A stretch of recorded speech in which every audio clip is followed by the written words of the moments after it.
post status YouTube channel, so we can hopefully when that pops up. Oh, I'm signed into the wrong account, but yeah, because it seemed like people were commenting there. So session 4 live. We're streaming. Popping out the chat. Because if people are asking us questions and stuff, I'd love to know about it and interact with it. Okay, we're live. Cool. YouTube, baby. All right, let's get it. You ready? We're internet famous. That'll get us maybe a coffee, right? Hey, everybody, welcome back to session 4. Cory and Cory launching a WordPress product in public. Today, we're going to be talking about some website tweaks, continuing on from last week, and some feature discussion that the other Cory's been working on. And we're live, Cory. We are. Awesome. Session 4. So that marks 4 weeks. And 2 weeks or a week since the plugin was accepted. And we should go look at, let's see, WordPress. I'm looking at the plugin in the repo. It still says fewer than 10. So, the harsh reality, right, is you launch something and you get really excited and you tell all your friends about it. And the repo, and you go in, or one, not necessarily me, goes and installs it on as many websites as I own, which is a lot, trying to make, total, what are they called? Vanity metrics, to make it look like we're installed on a bunch of websites. But the plugin repo only gives you fewer than 10, and then groups of 10, and then 100 groups of 100. So you never really know how many installs you have. I think this is the moment when you push your art or your work into the light of day in public, and you're like, the tendency is to go, oh man, I thought a million people were going to activate this. I think we've been really reasonable and practical about it, but I just know from my past is you get so excited, you think you're on the right path, you launch it and you're like, crickets, cool. Crickets are chirping. Right. Man, that's happened so many times. And, the typical marketing thing is to go, okay, build up buzz to a launch, and we were like, we did it. Here it is. And I don't know how you feel, but I personally would rather launch something than build.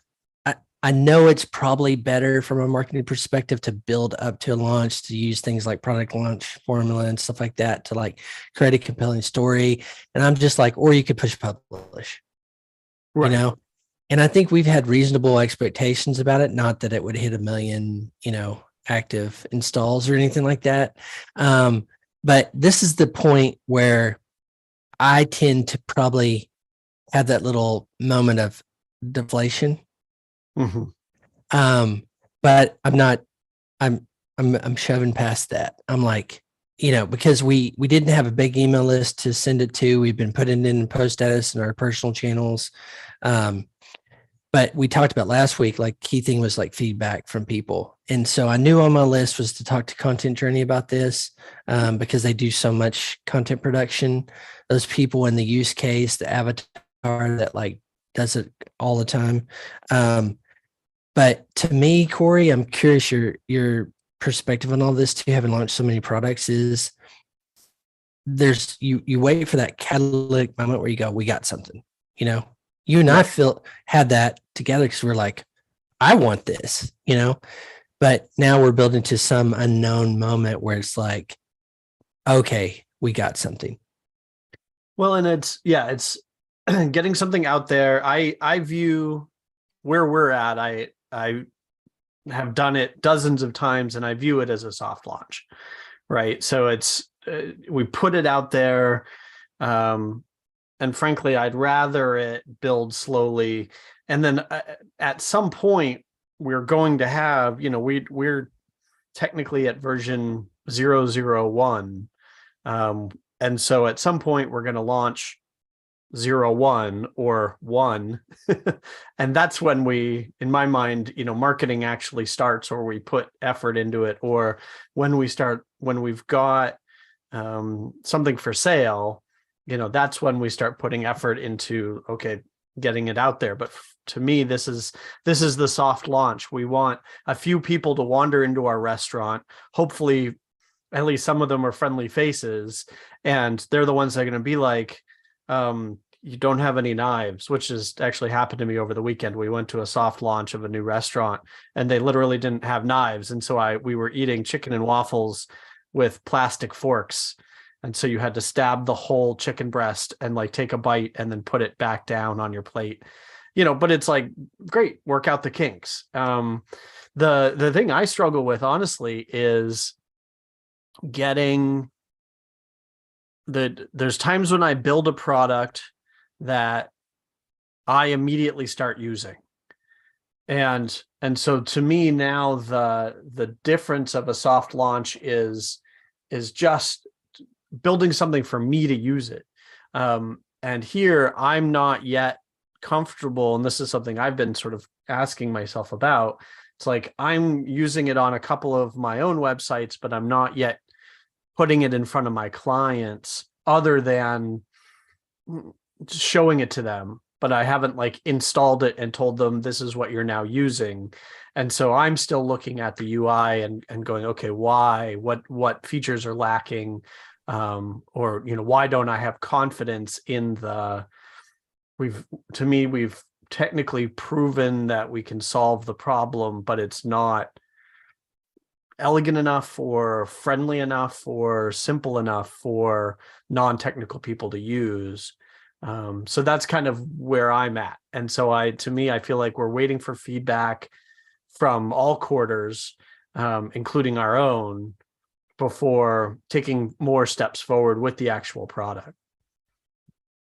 So that's an interesting thing that you said right there is because I went, obviously installed it, used the live version on my site, and immediately I was like, I still need this. I know I need it for featured image, but I feel like just from a user perspective, I go, I need this for other things on my site. Like I was doing a page on my personal site, and I was like, and this comes back to our original conversation, being able to crop things appropriately in WordPress.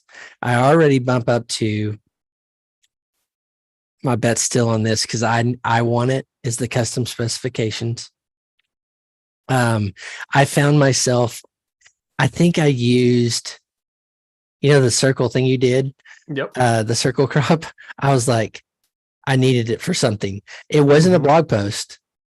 So, there's this perspective of like, I know this flows into our conversation about product features and stuff you've been exploring with the media library. I was like, okay, I need a place that I can just like get my images cropped with the size and, DPI or whatever for these things.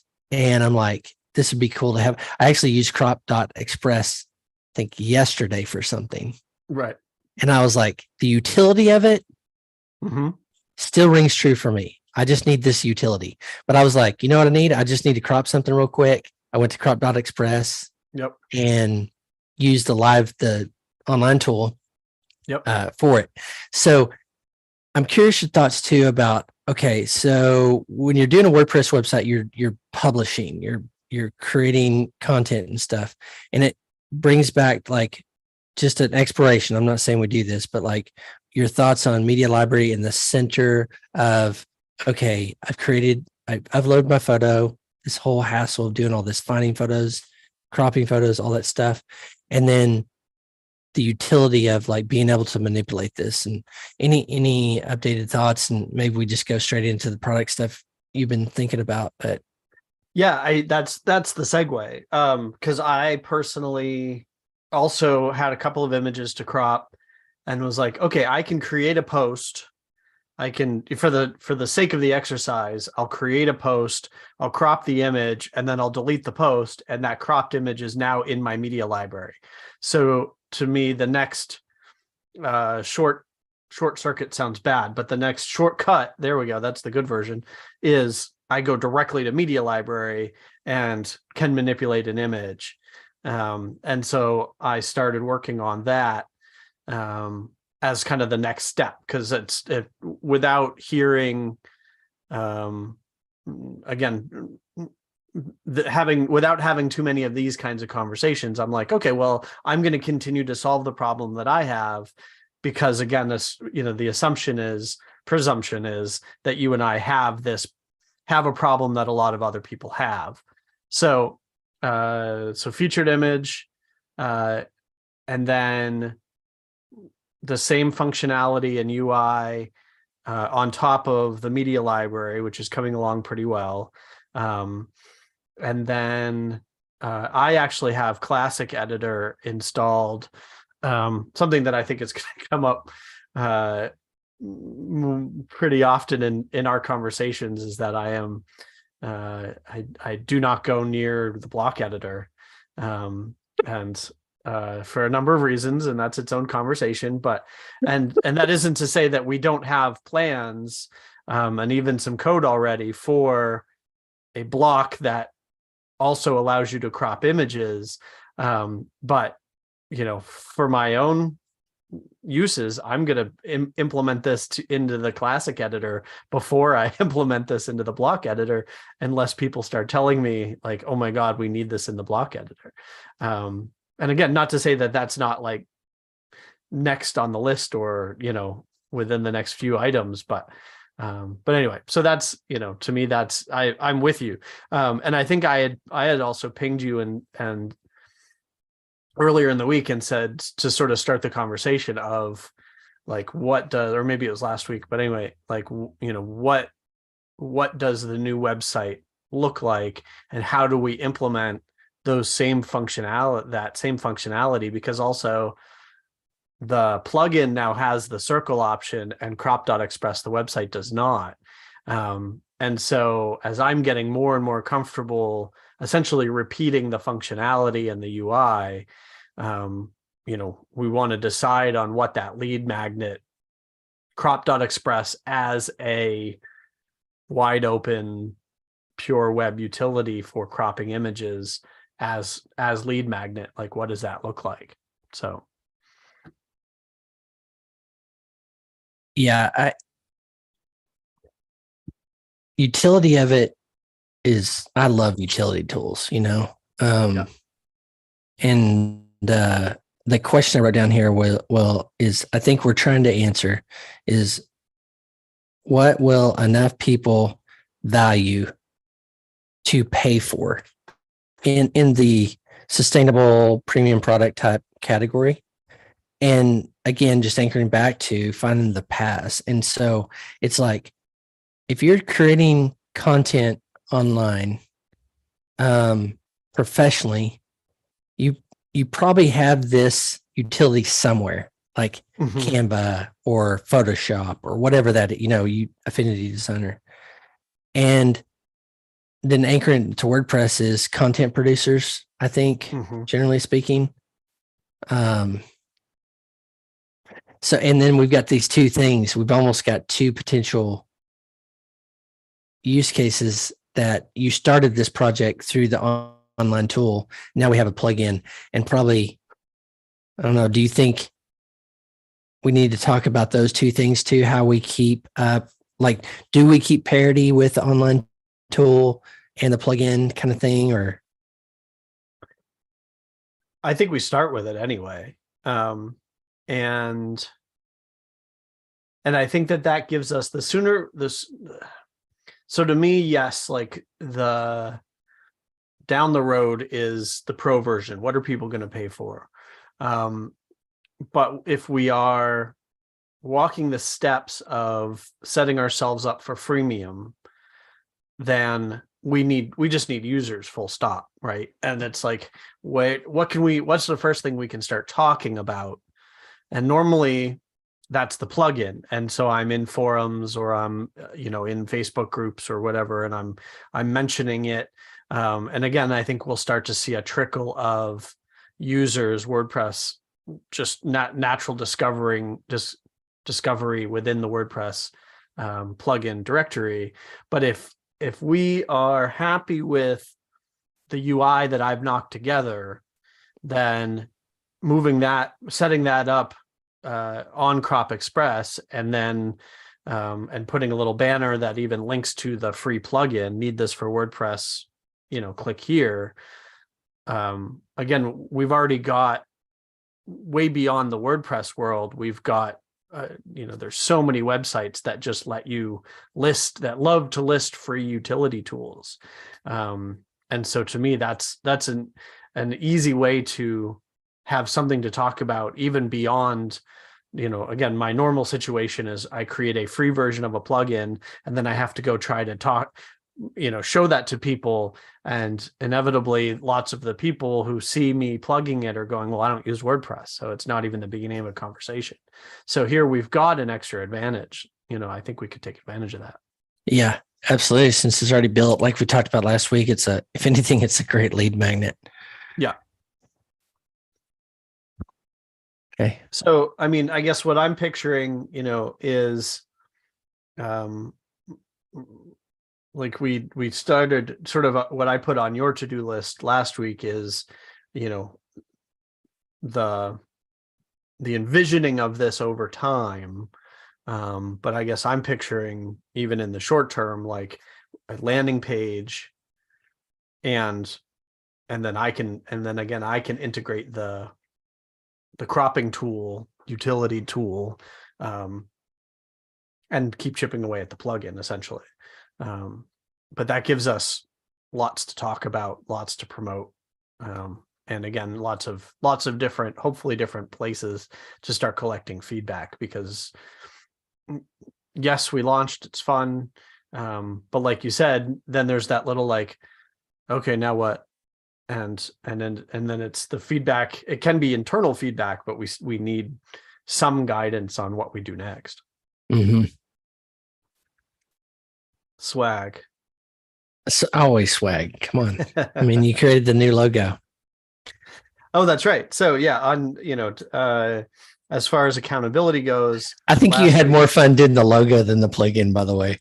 Oh, always. Yeah. No, there was a time that I fancied myself a designer, and I missed that. And once design switched, and this is me dating myself, but once design switched from Photoshop to technically Illustrator, but I still actually used Flash, and now I actually still use Animate, which is the modern version of, but I just like their vector designer easier, better. I also design a lot of logos now in Canva. Same thing. Like, I love the simplicity. I love the constraints of it. And so it's just, you take away and take away and take away. And you saw me do that. Like, I was sending you comps where it was not necessarily complicated, but there was a lot more lines. And then the moment where I was like, that's it, was when I deleted most of the lines. And it was like, oh, the essence of what I've been trying to accomplish is there. But yeah, I love, I mean, the books behind me here, the books next to me are, Bauhaus, graphic design. Like, nice. I don't have code books next to me. Everything I have next to me is architecture or graphic design, or some sort of visual. Okay, so this is what makes product stuff fun and engaging. So I'm anchoring back. We need, I think we've talked about this a lot. Is like, we need someone to give us feedback. And so that's where it was talk to content journey. Another thought here is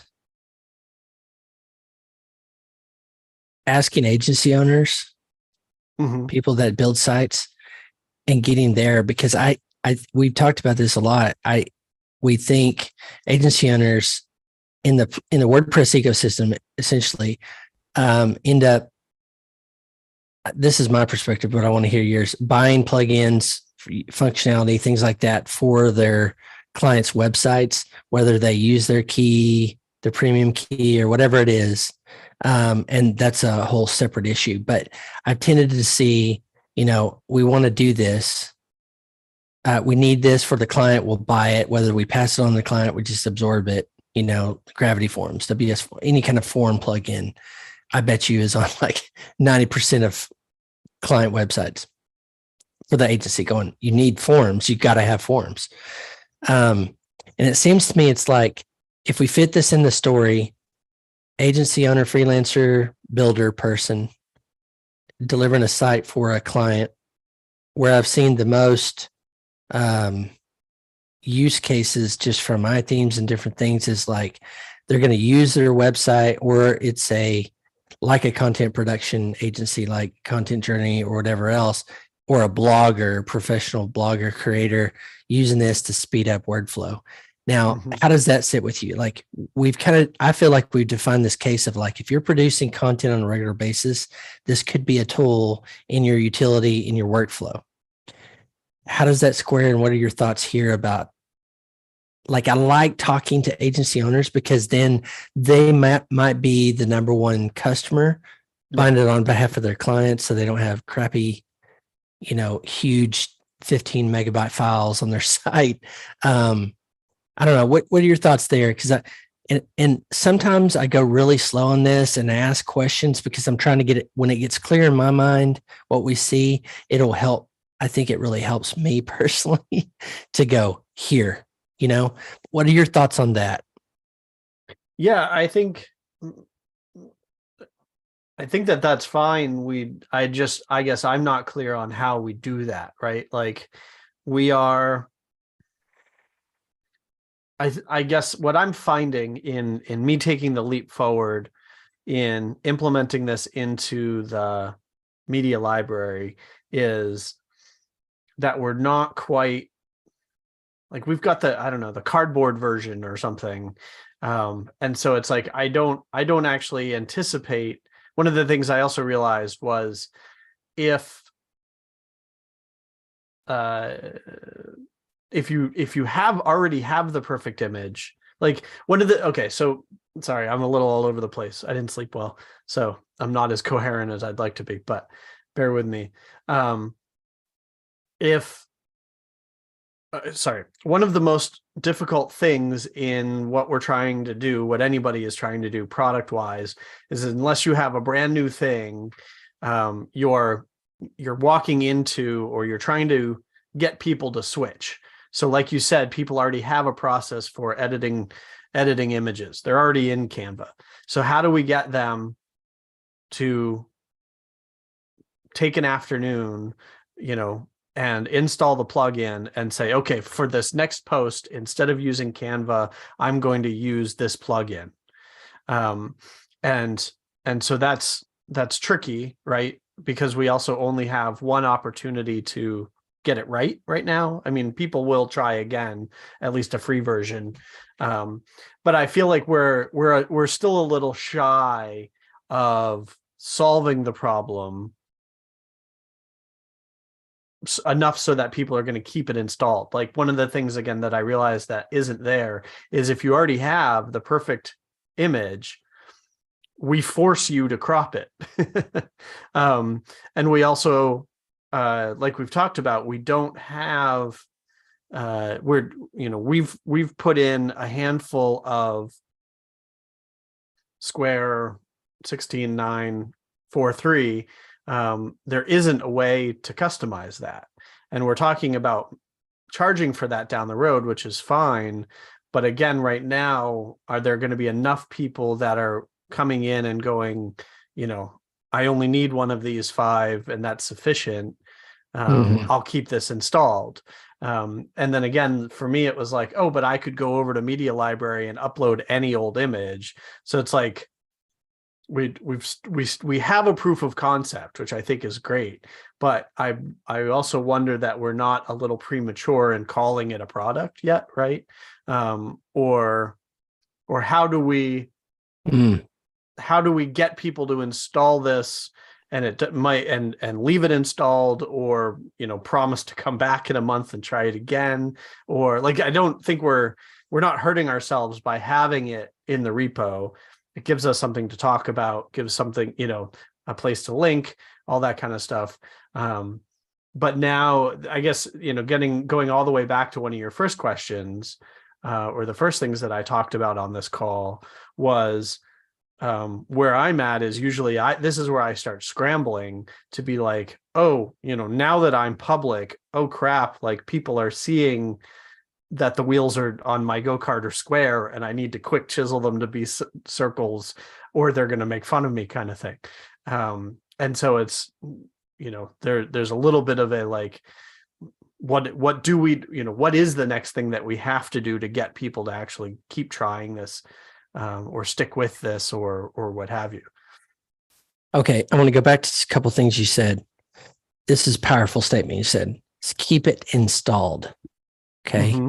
I love that because it centers us and anchors us down in like we're a utility workflow tool. And the question becomes, how do we keep it installed? What do we do to keep it installed? And then we have this other fine line of like, there's a breaking point. We go, that's paid. This is free. That's paid, particularly with the freemium. Right. So Hendrix has given us some interesting thing. And if you will, I want to explore this for a second because you're on the media library. So Hendrix said we're talking to an agency owner right now. It's awesome. Thanks, Hendrix. Media management, the media library is crap. Usually leads to the same images being uploaded multiple times. Identifying problem is what we're doing. We're chasing that problem a little bit. Editing is another issue. This results in another step for content layouting is subtly necessary again. So if I talk about, it's interesting, maybe your client thing, how do you, your newspapers and magazines that you work with, what's their flow? And this is the thing I need to just ask from Content Journey 2 on my side, and I didn't do that. Apologies. Hendrix is helping, but like, what's their content workflow? Do they, like, I know Content Journey starts in Google Docs and does a lot of their collaboration. Then they put it in here, and then there's image. Like from Hendrix, he's like, media. We know this media library has needed something in WordPress for a long time. So I think we stumbled into a really good problem here. But like, what's the workflow? Like me, I start writing headline, start into text. The last thing I do is the image, but I take it professionals have a different way to do that. Like I guess I do this semi-professionally, but like, that's the people. It's not your job title. Yeah. That's the people that use it as a workflow tool. And I think you mentioned something else, the switch. Mm-hmm. The switch from I think it's really cool because we got cobble these together over here and then put it into WordPress and publish. But we're trying to say we'd like to make that better within WordPress. What I don't know for sure, I'm unsure of, is how most professional content people do this.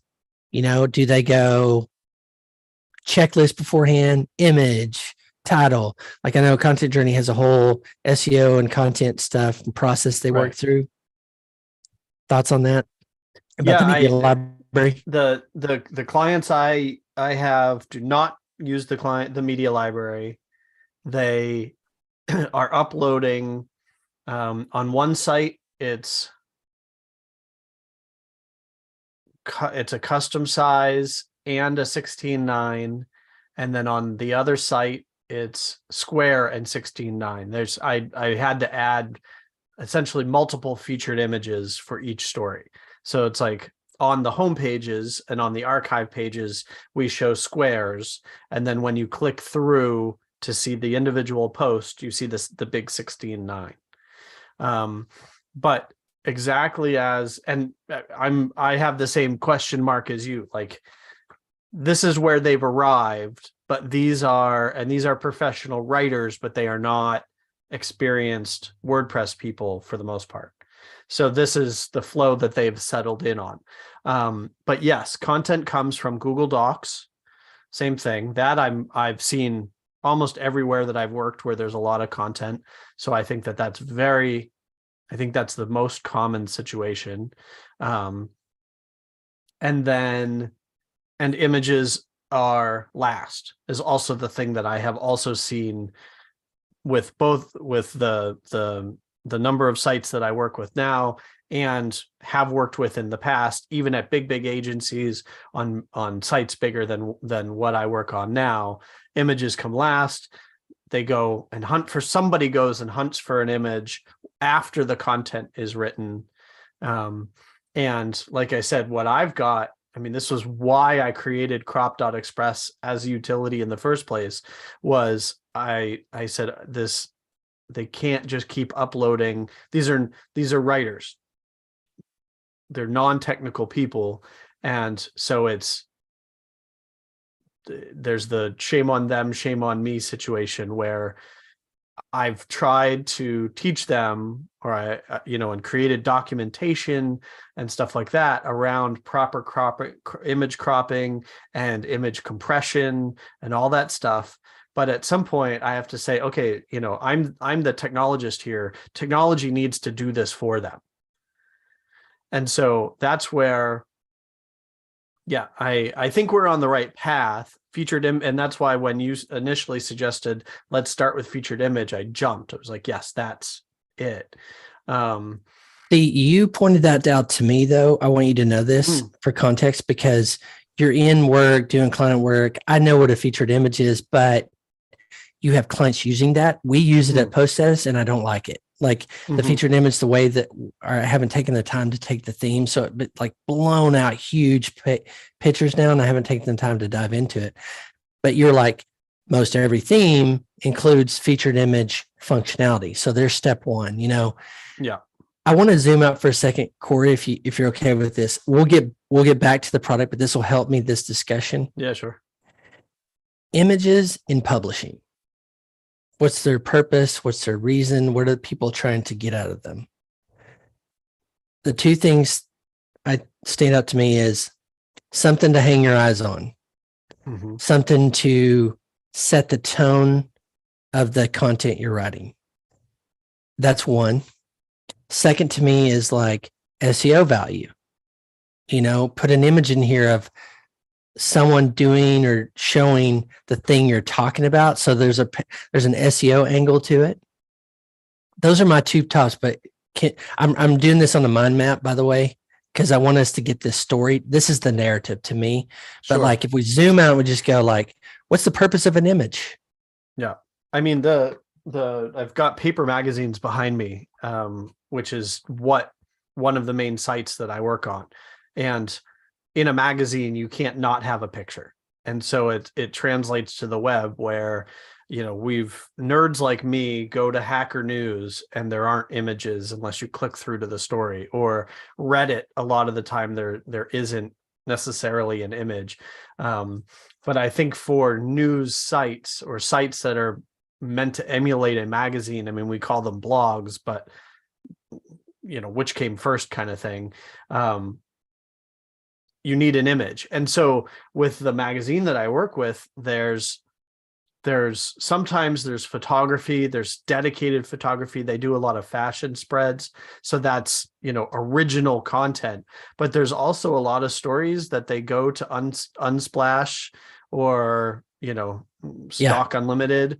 And they're like, we need a picture of a pencil because this is about the pencil factory. And that's a bad example. They'd go take a picture of the pencil factory, but you know what I mean? Like, we need a picture of trees because this is about trees in the Northwest and just broadly speaking. And so, and then they crop that or whatever, but it's that compelling image, that visual hook, like you said. I think there's there's technically an SEO aspect of it, but for the most part, I view it more as human, because these stories don't need images. But the layouts that they've chosen, the clients have chosen on very different sites, ultimately are very similar in that when you look at an archive page, the emphasis is on lots of compelling images, because that's what makes humans want to click. Mm-hmm. So capturing it, and we're getting ethereal, and I love that, because then we'll have opinions that we come back down to and say this Sure takes away from this what an image's purpose is on a piece of content or on a website. So Hendrik said emotionalize. Love that. I think you made up a word. Provide context, draw interest. Context, yeah. Absolutely. So like I think about in this, and go with me here, please. But I do a slide presentation, and I'm doing presentation in front of a bunch of people, and I want it to emotionalize, evoke emotion, set the mood, tone, context and stuff. But it's always that, I think he said it in his last, is interest. It's drawing interest and color to what you're doing. Now there's a host of problems with that in the web, because you're talking about like Unsplash, different things. It's like, I personally effing hate trying to hunt down an image. I've done the painful work of trying to write and share, and now I got to go find an image. Right. So we should note that problem. I mean, it's an obvious one that we know about, but like it's still a problem that factors into what that person's trying to get done. Yeah. And I picture down I think it's there is this, we keep talking about this workflow. And what we want to do is shorten. There's different ways to quantify all the different steps in a workflow. Length of time, ease, general knowledge, things that hold your interest. And what we're talking about is, when we talk about pain, right, is there's some steps that are absolutely required. So that's another quantifying element, whether it's a required step or not. But it's, broadly speaking, we've got a required step of finding and inserting an image that isn't fun, and we're just trying to shorten that. And so we're starting with, again, shortening, people go and find images, bring them in, but then hopefully once they've done that work, inserting it into the context of the site as a snap, once they've got our plugin set up. And then down the road, we can also look at integrations, because it was like, you came to me and you were like, Crop.Express as a website is great. How do we get this into WordPress?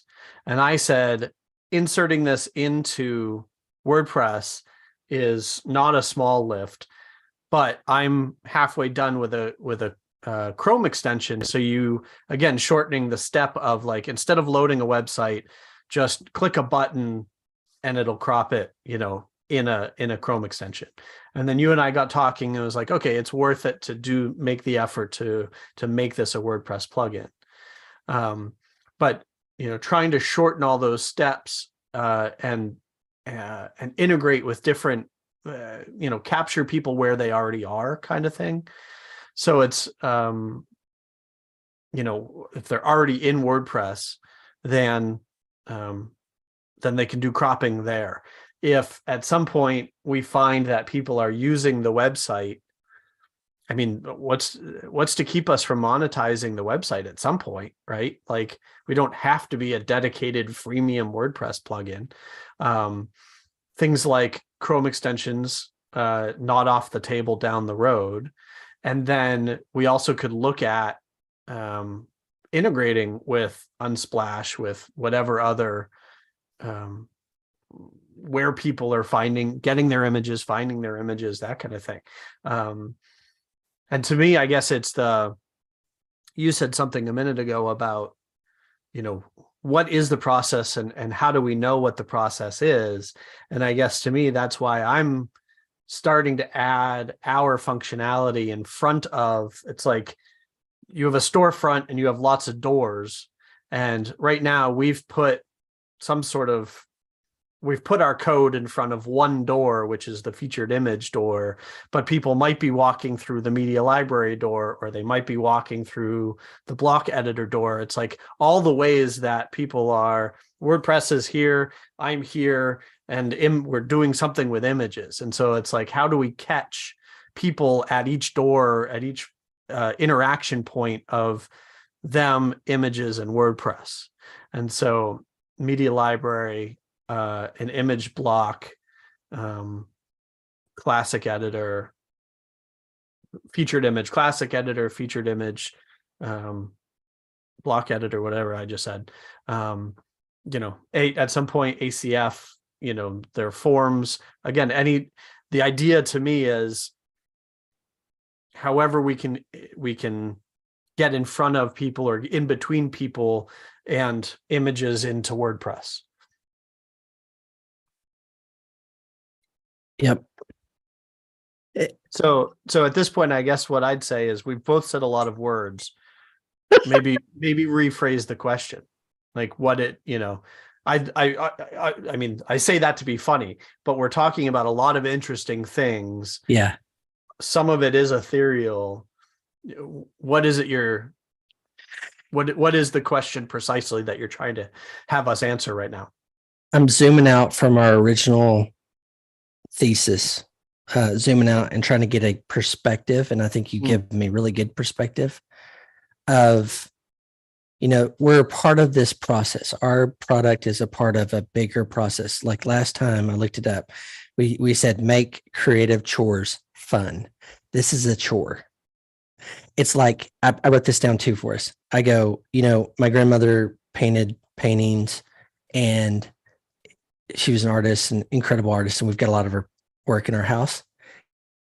The frame that she picked makes the painting. I was looking at the art itself and I go, it's beautiful. The frame makes it. And it's almost like images are the frame of it, right? Mm-hmm. So back down to utility for a second. I'm just trying to think. I think this is where we're going to come up with some bells to ring and some opinions of image stuff in WordPress and anywhere. It kind of sucks. It's a hunt. It's a chore. It's all that stuff when you're just trying to get like powerful writing. And it's the thing most people don't do on their websites is do an image. Like I'm on this one blog all the time. I love it. No images. And it's cool. But because she's done the pain of creating the content, now it's left to this final thing of the chore. But like, here's an opinion we could say. Images should be your frame of your content. It's like, we're talking about emotional and natural interest provide context. So how do we do that? Now back down. Thank you for exploring that with me a little bit.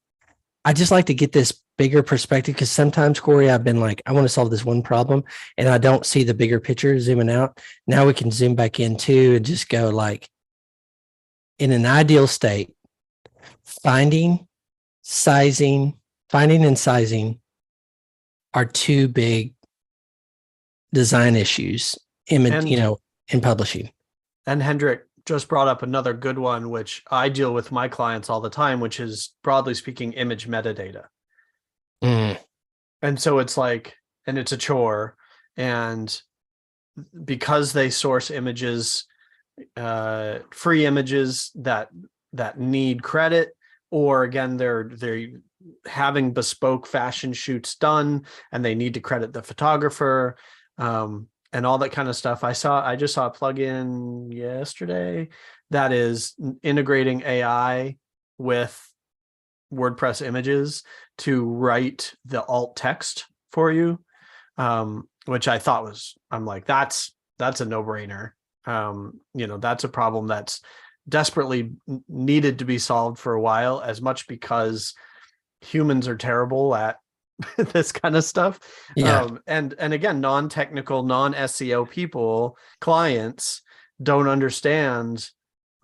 They're like, it's a picture of a house in front of two trees. Like, do I say cabin? Do I say house? Do I say trees? Do I say, and it's like, even if the AI isn't 100% right, I'd rather it did something um, literal rather than humans over interpreting, because some of them are like peaceful setting and you're like, no, that's not a, technically you're right, but that's a house with trees.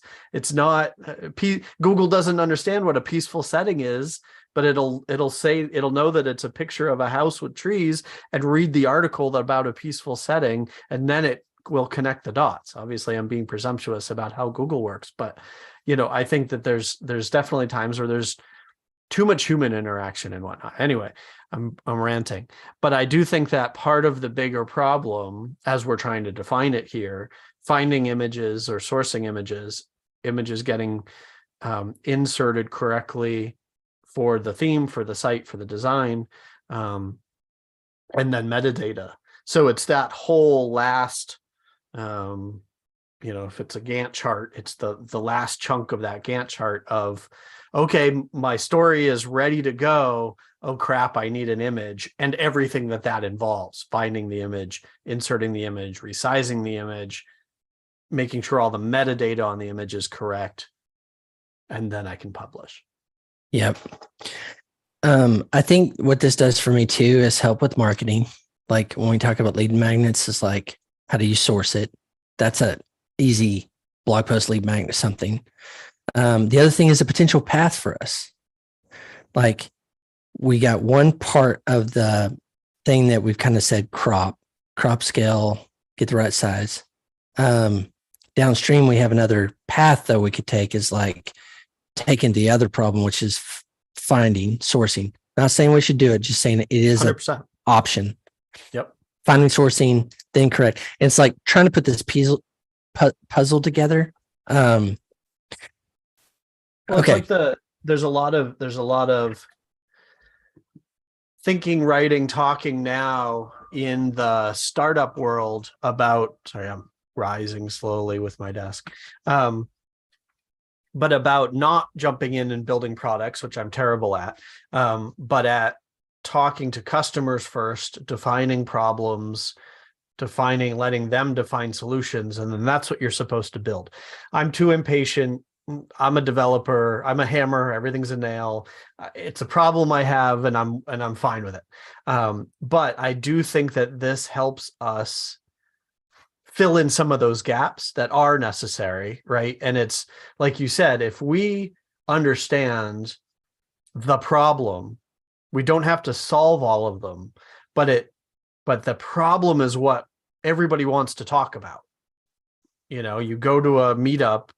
I was on a virtual WordPress meetup last night. Shout out to the New Hampshire WordPress meetup that's just getting started again after a long hiatus, which is awesome. But it inevitably turns into people complaining together about similar problems. Oh, all of my clients use, such and such a page builder, and it's a pain in the butt. And like, that's how humans converse. We share our pain, and it helps us, makes us feel better and not alone, and other people might have suggestions and yada yada. So it's like, even if we don't ever tackle the problem of sourcing images, it gives us plenty of blog posts to talk about our top 10 places for sourcing images that works really well with Crop, integrates nicely with Crop.Express or whatever. And helps our customers, our users, broadly speaking, with what we know to be a problem overall, even if our product doesn't necessarily solve it. So in your work with the media library, are you like in the media library going add new, pulls it up, and then Crop.Express comes in? Yeah. Okay. So it's right now, it's, there is a button, right? You're looking at all of your images, and there's a button at the top that says add new. Just like on every edit screen, there's an add new post, an add new whatever. And so what I have currently, again, I'm just proving concepts here still, is next to the add new, I have upload and crop. So there's a duplicate button, because again, I'm starting to think that we need a way to bypass Crop.Express, so that if you want a featured image that isn't 16:9, we're not getting in your way. because that's when people are like, screw this, I'm going to go uninstall this damn thing because it's too opinionated or it's locking me into something. And so we have to figure that out from a UI perspective or UX perspective. But right now, yes, same exact thing. Just like in the block editor, featured image, it opens a modal, crop your image, and then that sets your featured image. Instead of uploading an image into the media library and then using the very clunky WordPress image cropper, it opens a modal, you upload your image, you crop it easily and quickly, and then it gets injected into the media library. So it's really the same flow. Again, just trying to kind of insert ourselves in between so that you're doing the hard part quickly and easily before the image gets saved, which I also think is a huge feature. Yeah. And I mean, if we do it where the media library is in its place now and train people in that workflow, like go there potentially, because I was kind of thinking, and don't know the technical hurdles, but back to the keep it installed. How do we keep it installed? We make it an indispensable utility tool. So I was kind of wondering, like, you got featured image box on the right side of the post editor, and that's cool. It's right there. It's very obvious. Upload, and then crop. So we check that box. But I go, okay, back to the keep it installed, making a utility.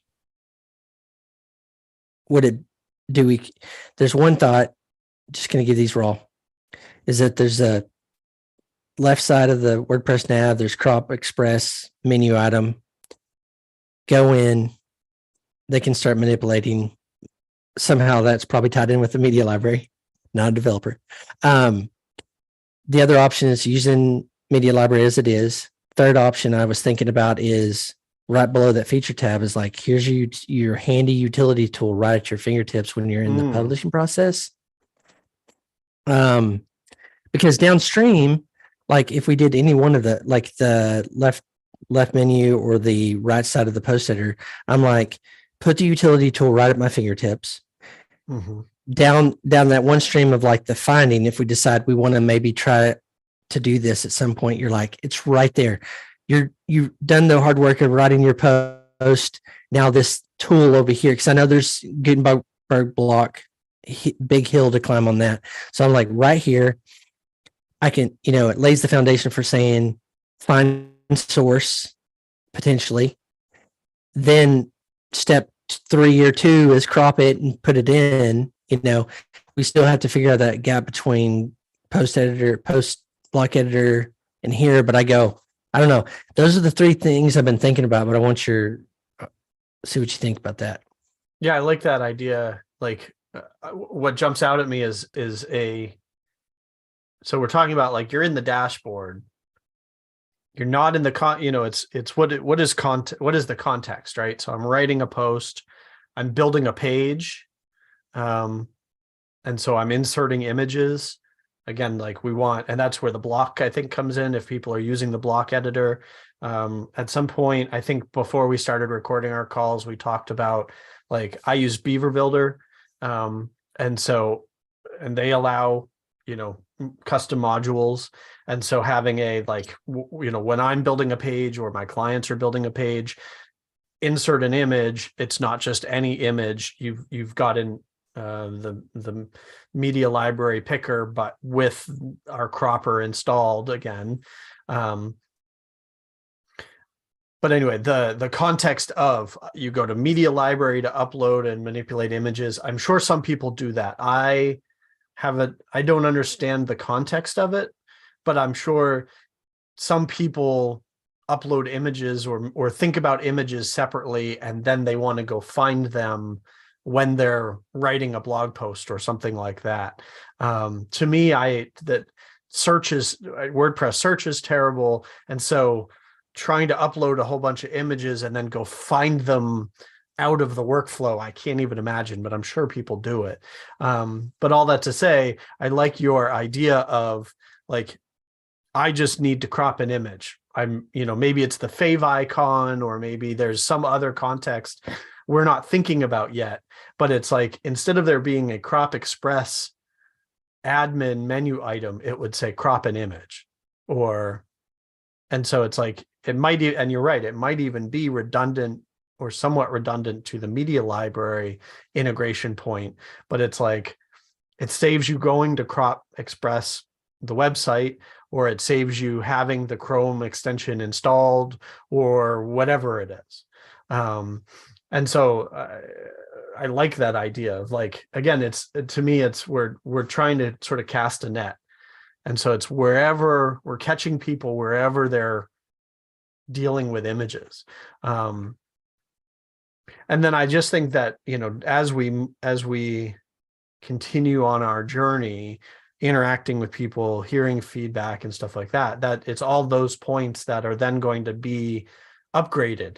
So it's like, here's, 3 or 4 different contexts where people upload and crop an image. And then if we decide to tackle metadata, okay, so then here are the 3 or 4 points where people are uploading, cropping an image, adding metadata, or we're sucking in metadata or whatever, again, before they hit publish. So if we can start with all those integration points, but I think it's, we have to go where people are already integrating or are already interacting, rather than expecting them to come to us. And without further validation, I think I'd want it just for my own use case in the right sidebar there, just like the feature, and go, okay, I can go here to find that piece that drives me nuts, which is an image. But I'm starting to think up here again a little bit and just go, what makes an image, if an image like in a magazine is there to evoke interest, emotions, and all that, what's his place? And this is where we get opinionated potentially, is like, what's his place in a blog post on a site? And like, I don't know about you, I just abandoned the whole thing because just as I guess I'm a design snob, even though I can't do that very well, I'm still a snob about it. But like, I thought about the post I wrote yesterday. What would I do? What would I do to evoke emotion and interest for the post I did? And that's a problem, I bet, with a lot of sourcing. I know Content Journey does a lot of, I think everything they do has featured images, if I'm not mistaken. So I think we can get really opinionated about that. For sure. Especially with our magazine newspaper background. It's like, it's meant to set the tone, the flavor of what you're trying to get across. What's that intent? And then we just come back down to the process of like, when you're doing that, how does this process work? That's what I want to get more feedback on, is how people do that.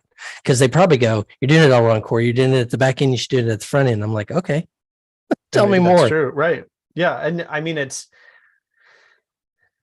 all I can say is you and I and pretty much everybody I've interacted with are, I don't want to say not professionals, but we all share the same problem. We've all arrived at the same situation where we're developing written content, and the image is not necessarily an afterthought, but it's the last step of what's being handled. It would be fascinating to me to find out that there is some, like, doesn't New York Times use WordPress, or they've abandoned it and come back again, and one of the other, New York Post, I think, does too, and they left and came back, or White House or whatever. It's like, to me, that's the epitome of the WordPress workflow, right? WordPress publishing workflow is, if you are the New York Times or similar, and you're using WordPress. And so it's like, call up the president and find out if he's looking for an image before he writes his blog posts. Obviously a joke. He doesn't write his own blog posts, but That would be fascinating. But I bet we find that this is universal or damn near, 80-20. And so, yeah, how we're starting with a very small problem that we're solving. Where it goes from here would be fascinating.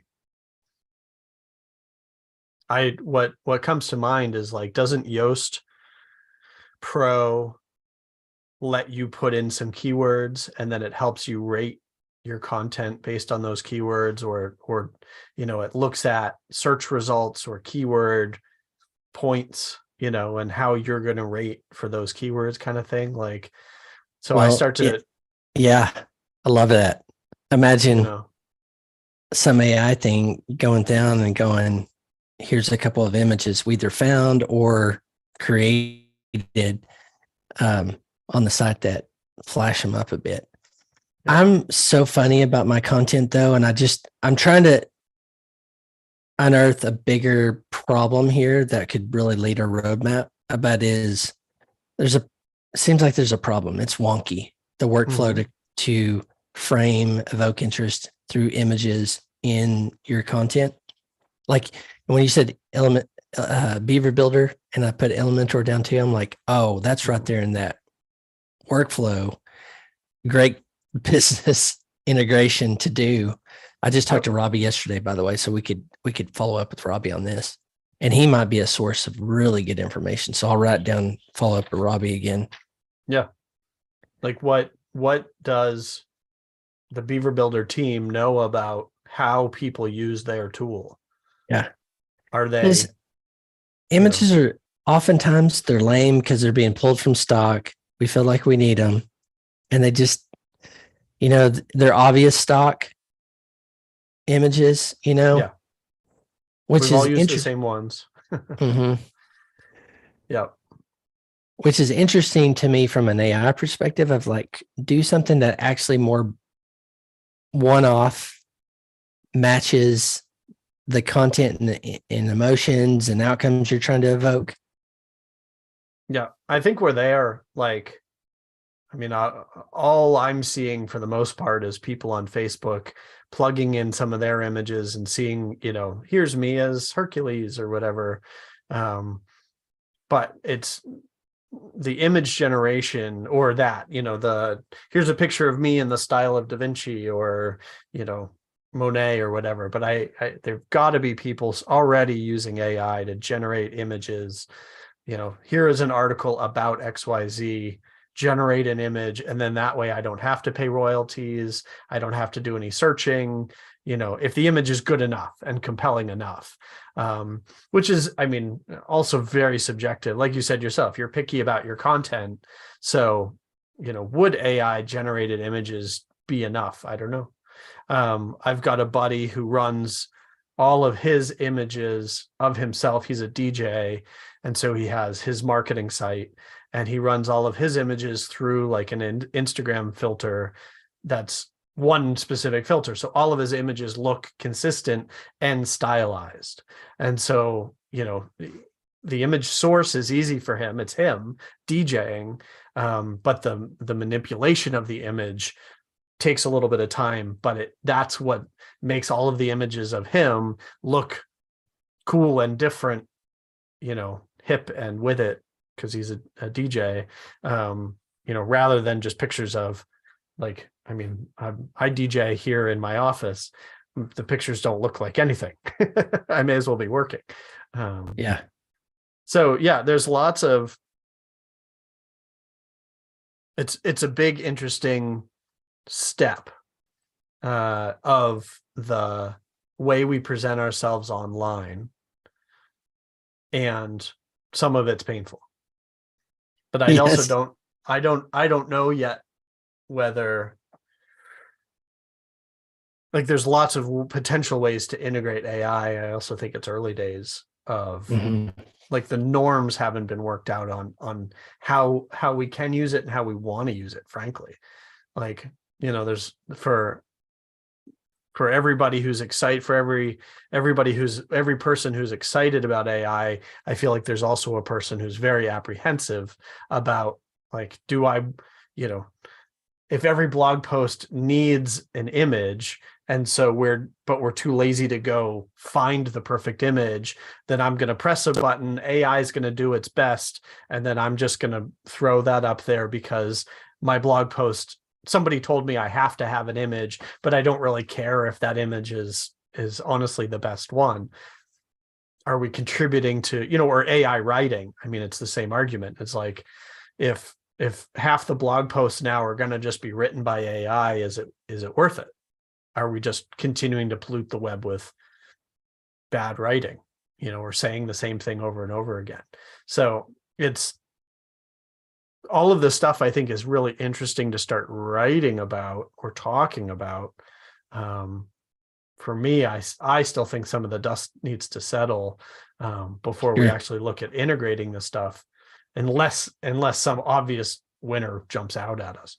Yeah, I like it in view of here's that conversation going. It's going to only accelerate. And then how do we position Crop.Express where there's a convergence point at some point? So, and I think we've identified it's the finding sourcing part. All that back to here, because I want to make sure I tie back down to ground earth, because I don't always do this. I get thinking about this going, this is cool. This is something to chase. This is some validation for me of like interest. But then I go, practical point is like having a utility tool to do my images. So Patrick Garman, one of our agency owner members, posted like his year-end wrap-up basically. And, looking through the post, I could have read it and imagined he was on an RV trip with his wife and they got to do all these things, but he posted some pictures along the way, and that was the ideal use. Like seeing one of his pictures, RV, 2 chairs and looking off. I was like, well, that captured the moment right there. Now he sourced those personally from his own camera and media library. I'm like, if you're doing that, images come in from the iPhone, huge, not right format, all this stuff, being able to just go through my media library. You're having the problem of like taking off your phone over to your desktop, probably. Then you're trying to upload it up there. That's just a cluster, by the way. It just feels like a cluster. But you're like, okay, he's done all that hunting, searching, finding. Now he comes in. He doesn't want to go to another tool. He's already done all, potentially Dropbox it over. That's how I do it anyway. Or air dropped it over. And it seems like when you're in there creating, the tool should be right there at your right side. That's where I'm leaning on these 3 things we've been talking about, like media library, Crop.Express thing, and right here where I need it. I don't know if it's the right, but it tend to be gravitating toward, if we're going to make this into a utility suite eventually, or want the possibility of it, it seems like that is a good way, is a good thought. But technically, I don't know what the hurdles are. The post thing is just like overwhelming to me anyway, but this would be one I'd want prominent if I'm going to be using images. Yeah. And I mean, what jumps to my mind is, again, down the road, it's like we could start moving upstream, and it's like somehow you're doing, I mean, we're just having fun brainstorming here at the moment, but it's like, it used to be Delicious, that went out of business. Now I use Pinboard, but it's like the bookmark keeper. So it's like, imagine if like we could extend beyond WordPress or beyond, it's like you're out browsing the web, or you're on your phone, or anywhere that you're just kind of like, you're collecting, these are all the potential images. And somehow they all get channeled into, like, you wouldn't really want to do this because your media library would fill up, and most hosting companies limit your disk space and whatever. But if you're like, I'm writing a blog post about, my RVing trip with my wife, it's like, I might throw images off my phone. I might go and try to source some images from Unsplash. And if all of them landed in my media library, cropped correctly, sized correctly, stylized correctly, and then they were there for me to choose from, or something like that. So it's like, that's not, there's a lot of things wrong with what I just described as an actual product, but or problem to solve. But it's like we can definitely start looking at, again, if we get feedback that's upstream, bless you, upstream, part of the problem of sourcing images or finding images, or it's like, or even getting them off of our devices and into WordPress. If that's a pain, you're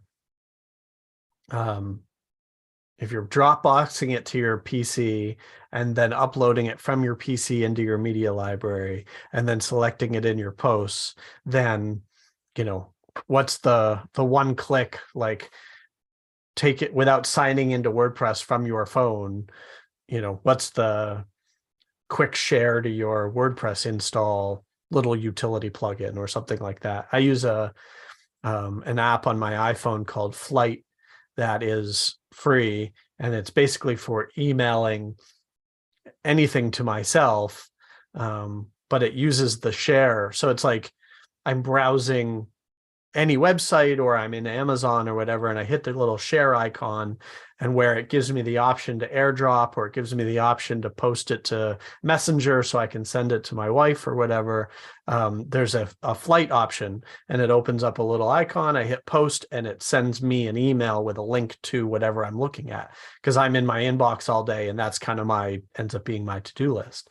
And so in theory, again, if we find that this is a huge pain point, I'm looking through images on my phone. I click share. I click the send this to my WordPress install, and it's pre-configured to crop 16:9. Then it just lands in my media library already ready to go. These are problems we can solve technically once we've defined that there's enough people that want that kind of solution.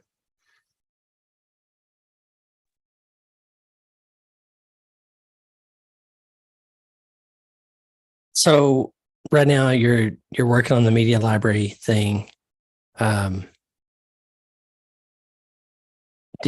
do you like this right sidebar thing? What's your thoughts on having it? Do you Crop.Express, the tool, whatever next version, thoughts or whatever? I'm trying to think through product guidance and give you enough. Sure. I mean, I think to me,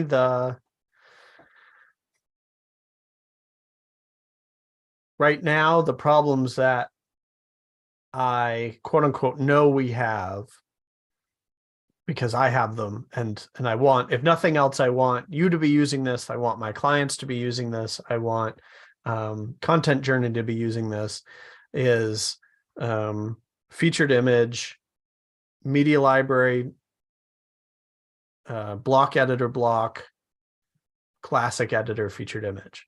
Those are the four known integration points of WordPress and images. And then that way, anybody who installs this plugin is going to interact. I mean, and Beaver Builder aside, or these other scenarios aside, there's a very long tail of integration points, but the four primary integration points are covered at that point. And that to me is the bare minimum of, if anybody installs this plugin, they're guaranteed to interact with our plugin, and then we can start seeing if it works for people. Yeah.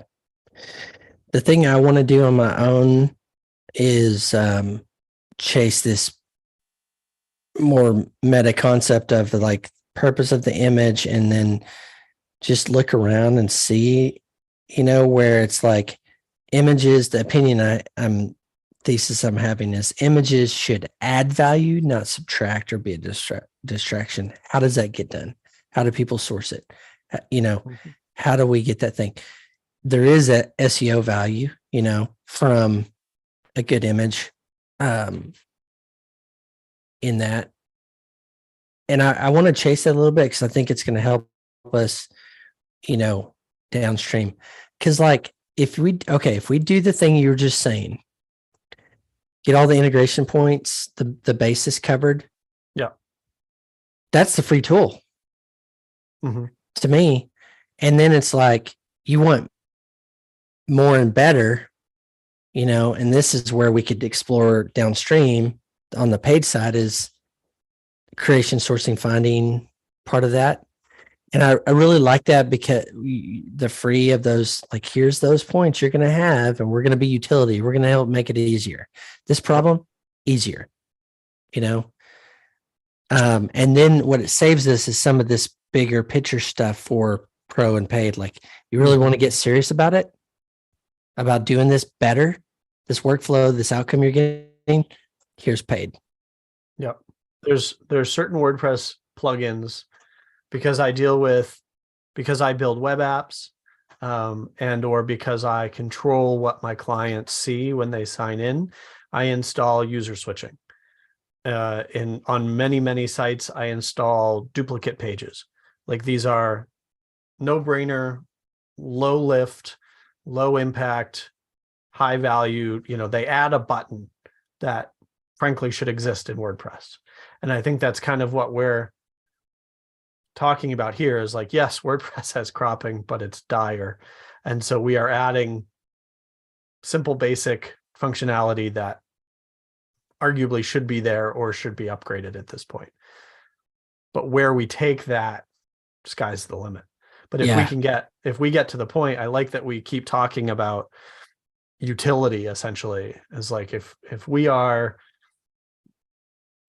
the sponge, the coat rack, the basic thing that every house has to have, then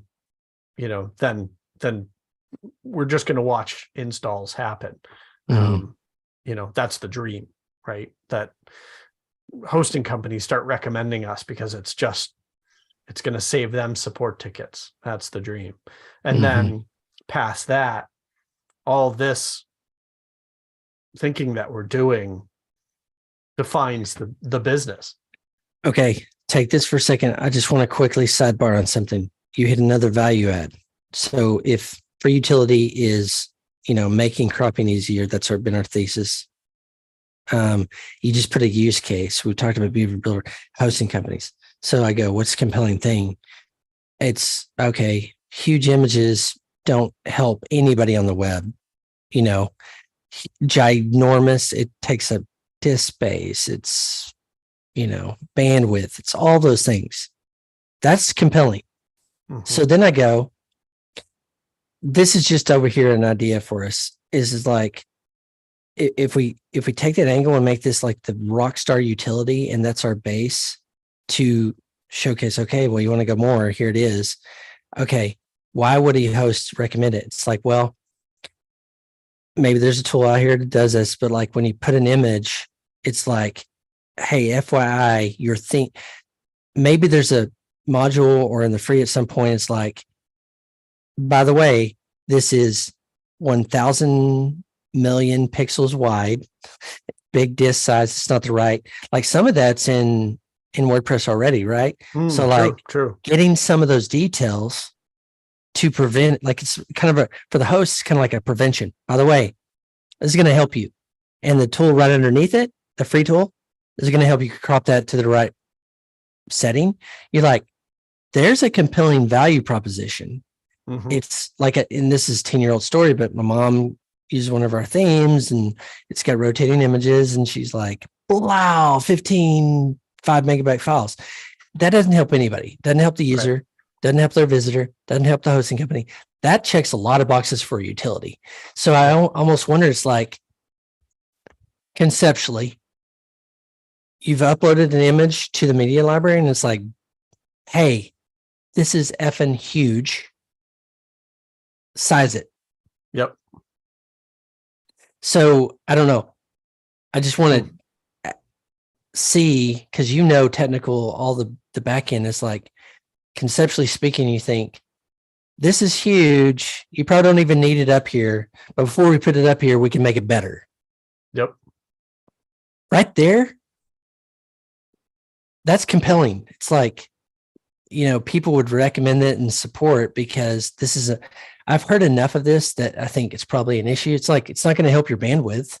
It's only going to, most of these hosts have visitors, bandwidth caps, like that. and disk space caps, and And they're solving it with CDNs and stuff on the other side of it. You're like, what if you could be proactive about it and help people get better images? Right. Well, and that's, I mean, that goes back to the, creating images, helping users create images that work with the theme and the design overall. It's like if everywhere on your site you've got square images, why are you uploading 16:9 featured image? So it's all part and parcel of the sort of cynical way of saying it is like protecting people from themselves. But that's like you said, on all fronts, the disk size, or the image size, the space that it takes. So there's bandwidth issues, and making it look good the way humans view it. So, but yeah, I mean, the upsell, again, by becoming a utility, like there's a number of hosting companies that recommend certain plugins that have whitelists of recommended plugins or incurred, and some of them I don't know that. I'm not on enough hosts anymore to know, like, do they come that most of them have their own plugin installed, but they don't necessarily like pre-install a bunch of plugins for you. But but again, all good marketing copy, good relationships to be building and taking advantage of, and in the inverse, right, is hosting companies that we recommend working with that are trying to solve this problem, again, kind of protect people from themselves. If you're non-technical, these are things, ideally you're not even having to think about. Well, it gave me another person to put on this, asking about problems is hosting companies. Mm-hmm. So probably hit up Jess from Pressable and some of my different contacts, but like from the utility value prop for the alone, this doesn't get us to revenue as fast, but it's like get installed or get recommended, huge. So the value prop, like if we can hit the value prop for the user, their end user, the agency, the hosting, in a very simple, elegant way, just solve these little problems. Yep. It's like we will become the de facto recommended tool. Like Kendrick was saying, okay, it's forms, it's SEO, it's this, it's that, like why not put it up there? Maybe we're not that tier, but we're second tier in that recommended of like making your images better for everybody. Mm-hmm. So that's what made me think about, as you're working on the media library stuff, is simple ways to say, this is really big. Why don't you, like, hey, two parts. It's one is it's huge. You don't need it. File size is way too big. It's way too big margin. The second I thought of is like, I didn't think about this until you said this, but themes have recommended default ratios. Right. So it's like we can go back to Cadence, Beaver Builder, Elementor, whoever it is, and go like, can you give us those? What are those standard if we can't find them? But I was even thinking like, I wish that information was in the theme that could be displayed in there. It's like you need 4x3. Well, there's like you can install ACF. If you own an ACF license, you can install ACF pre-configured essentially. So the client doesn't know that it's being used, but it's integrated. And so I'm envisioning ways of our functionality being integrated with constants being defined in the code. And so it's like you install the golf course theme, and it's beautiful if it has 16:9 images. And so hard coded into the theme is anywhere you're uploading an image, again, media library, featured images, Gutenberg block is, all you can, it throws up the cropper and says, the theme you have installed has 16:9 defined. We'll let you break that if you want to, but you should probably do what they tell you, and then your site will come out beautiful. And like you said too, of like, I like starting that conversation. Like there's a chicken or egg, right? Like you can't you can't tell people the image you're uploading is too big, you should install our plugin, because that's functionality we would build into our plugin, so they'd already have to have it installed. But having the option, or having it throw up a warning that's like, this is going to get cropped to a recommended 1200 pixels. We noticed that you've uploaded one that's 10,000 pixels. Is there some compelling reason that you want this bigger? Obviously, like, we're saying this conversationally, but I like that kind of thing. Like, we're helping people, we're protecting people from themselves, but we're also not going to, like I said, right now, I think the product is too opinionated, that you can't get around the plugin, which isn't, is going to piss some people off. But we can help people conversationally or functionally. As a user, this is a problem I've had forever, Sure. And as on the other side is you build a cool theme or product and people can make it as ugly as you want, This seems like an idea to go, like, we just need, I think we're talking about first dominoes is we've got hosting, we've got some set of use cases like your clients, content journey, different things. Now we got theme providers that could be a domino for us, because I just put down here Cadence and Kathy Zant, because she's doing community marketing at Cadence, and just going like, can you give me a little bit of time, tell me what the problems that our users have with this and what you all have with this? Like, seriously, we went to all this time and effort to make it a beautiful template and you effed it up, Yeah. And it's like, the banner there is help, this tool with his integration points, the 4, I want to write those down, by the way, because I didn't get to write those down, but the 4 integration points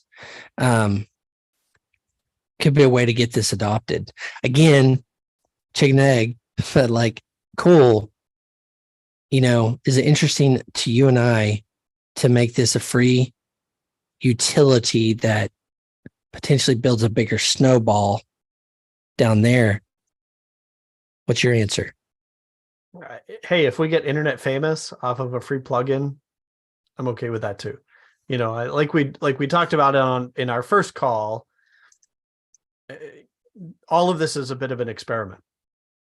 And I think by talking about it publicly, we're making it more of an experiment than it would be if we weren't. But we're both approaching it that way. We're not having meeting and having a hackathon and going, this has to make us $1 million tomorrow. Yeah. And so and neither of us are. I think we'd both love it to make us some money, or to lead to something that makes us some money. It becomes a revenue stream for us individually, or it becomes a business, or whatever that looks like. But we're open to non-obvious or not immediately apparent benefits here. And so, being the person behind a utility plugin that has millions of active installs, some good is going to come from that, and probably some revenue in some way is going to come from that. Even if Crop.Express becomes a lead magnet for some other plugin, Crop.Express, we end up creating Image Express that integrates with all of the free image sourcing, and that's purely a paid product or something. So that's kind of, I think, to me, we're still there. Do you have image.express? Because if not, go buy it, please. Or I'll buy it for you, because I think we need that.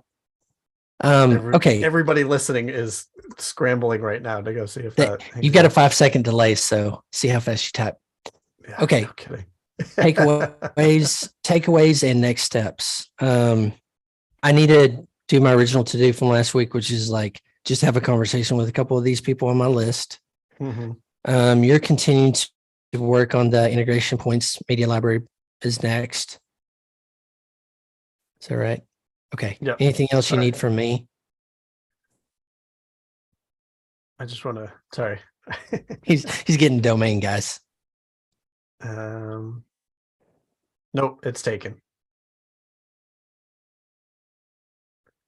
Hey, I mean, I feel lucky that, and of course it's parked. I feel lucky that I got Crop.Express and the couple of other domains like that I have. But Photo Express. But anyway, yeah, I feel like I continue to my to-dos are to continue to cover those functional feature bases that we've talked about, those integration points, and you start having conversations about, like, because to me, we know, well, we're still at truly laying the foundation. We're pouring the slab. Like, this is a no-brainer. No matter what kind of house we build, we need the cement that we're going to build off of. So I have no hesitation about continuing to build at least the next few features that we're talking about. Okay. Awesome, man. Okay, I got my marching orders. How the combos. Yours. Keep on your work with the integration media library points. Yep. I was queuing up a question in the agency honor channel to say, how do your clients use images? I'll wait until after my next meeting, which starts in just a minute, but thanks, brother. Yeah. Great to talk to you again. I love doing philosophy and productivity. But seriously, this is context for what I use to formulate marketing messages and approach. And I think it's invaluable to product as we understand the problem, and we're understanding, I should say. Mm-hmm. It's always evolving. And then we'll find that point. But I really like where we landed, which is, for now, free plugin, super uber utility. Keep going to those low lift things that we can kind of keep adding value, with some avatars that we added, which is hosting, agencies, end user kind of thing. And then just keep the feedback loop going. Yep. All right, my friend. Very good. Thanks for your time. All right. Bye. Bye.